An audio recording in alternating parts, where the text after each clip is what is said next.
Jesus is understood as a bodhisattva according to some Buddhists. Jesus is not understood as a unique incarnation of God or as the Son of God. And here maybe it's helpful to think of Hinduism a little bit. Right? Buddhism proper technically doesn't have what you would think of as gods necessarily. Again, you can be Hindu, Buddhist.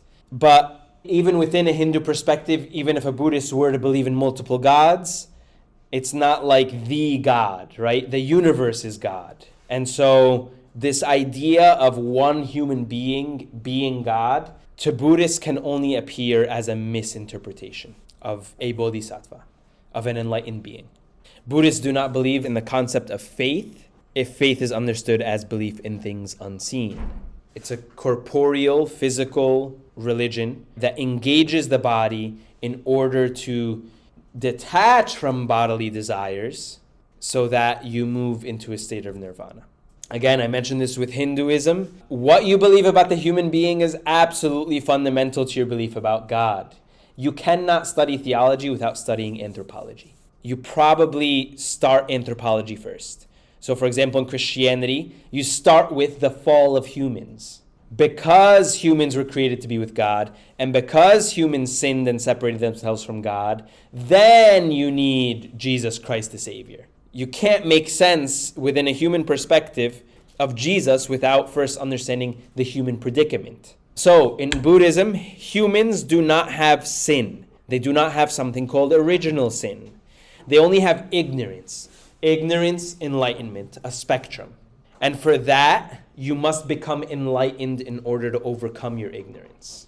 That's why the Eightfold Path begins with right understanding, accepting Buddhist teachings. So, you might walk away and think something like, well, look at Christian monks and look at Buddhist monks, and aren't they really talking about the same thing?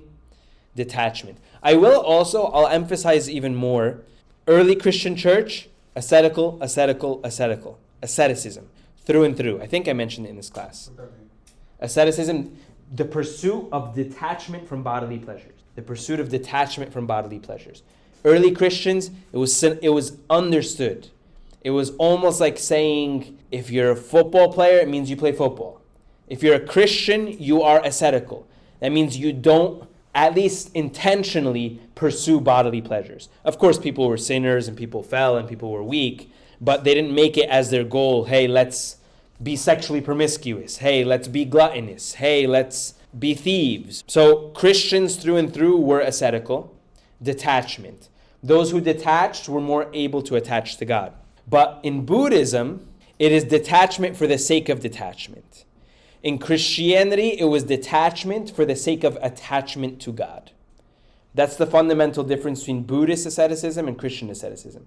For Buddhists, the goal is detachment. For Christians, the goal is unity with God. And so Christians want to detach because there are things that can stand in the way of my pursuit of God or of my unity with God. Lusts and addictions and attachments and sins. That's what Christians call sins. You can get addicted or attached to sins that will keep you from the pursuit of God. Whereas for Buddhists, it is detachment for the sake of detachment, for the sake of enlightenment.